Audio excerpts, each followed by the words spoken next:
اور تیسری چیز یہ ہے وَإِنْدَ أَمْوَالِهِمْ، جب ان کے پاس مال ہو، دولت ہو، امیر ہو، بڑے سائیں ہوں، کیف مواساتہم لِإِخْوَانِهِمْ فِيهَا، کہ وہ ان غریب مومنوں کی مدد کرتے ہیں یا نہیں؟ غریب مومن ہے، اس کے پاس بچیوں کا جہیز نہیں ہے، اس کا مکان نہیں ہے، کھانے کے لیے نہیں ہے، آیا مال کے ذریعے سے اس کی مدد کرتے ہیں یا نہیں کرتے؟ یہ تین چیزوں میں امتحان۔ میرے بزرگوں دوستو، جب تک ہمارا کردار، ہمارا عمل آل محمد کے مطابق نہیں ہوگا تو ہماری عزاداری قبول نہیں ہوگی۔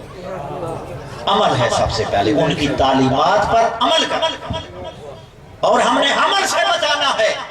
اور ہم نماز نہ پڑھیں، زہرا کی بیٹیاں بے پناہ اونٹوں پر، جنہوں نے کربلا سے لے کر کوفہ اور کوفہ سے لے کر شام تک جنہوں نے بے پناہ اونٹوں پر نماز تہجد کو بھی قضا نہیں کیا۔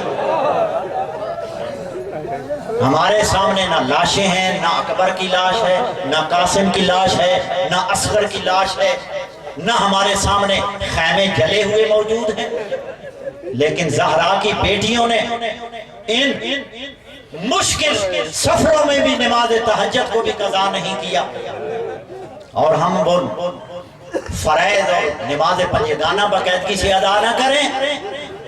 میں حیران ہوں، میں پہلے سوچتا تھا کہ یہ مسلمانوں سے بعید ہے کہ زہرا کی بیٹیوں کو بے پناہ اونٹوں پر بغیر چادر کے سوار کریں، یہ نہیں ہو سکتا۔ لیکن جب میں نے آپ کے 12ویں امام کی زیارت ناہیہ کے الفاظ سنے کہ میرا سلام ہو میری ان دادیوں پر وَأَيْدِيَهُمْ مَغْلُولَةٌ إِلَى الْأَعْنَاقِ، جن کے ہاتھ پر سے گردن باندھے ہوئے تھے،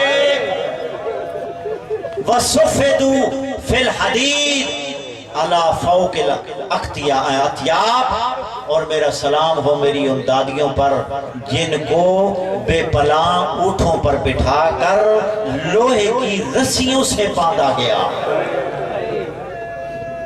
میرے دوستو، عام رسیاں نہیں تھی، سفیدو فی الحدید، لوہے کی رسیوں سے باندھا گیا۔ اور وہ کربلا سے کوفہ ابن زیاد کے دربار میں بغیر چادر کے، اور پھر شرابی کے دربار تک، اور شرابی کے دربار سے سفر کا مہینہ گزرا ہے۔ جب کوئی قیدوں سے جس کی رہائی ہوتی ہے، اس کے رشتہ دار ملاقات کے لیے آتے ہیں، اس کو لینے کے لیے آتے ہیں کہ آج ہمارے عزیزوں کی قید سے نجات ہو رہی ہے۔ لیکن جب زینب اور سجاد اور زہرا کی بیٹیوں کی قیدوں سے رہائی ہوئی، کوئی آدمی استقبال کے لیے نہیں تھا۔ عزاداروں کون آتا؟ نہ عباس تھا، نہ علی اکبر تھے، نہ قاسم تھے، کوئی بندہ نہیں تھا جو ملاقات کے لیے آتا۔ عزاداروں جب مدینہ آئیں، بس مختصر کرنا چاہتا ہوں، میرے بعد آنے والے مسائل پڑھیں گے۔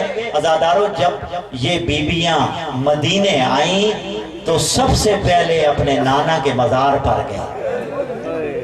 ریاض القدس میں علامہ قزوینی لکھتے ہیں کہ میری آقا زادی نے کہا، نانا میں شام سے آ گئی ہوں۔ نانا جب گئی تھی، اکبر لے کر گئی تھی، عباس لے کر گئی تھی، حسین کو لے کر گئی تھی۔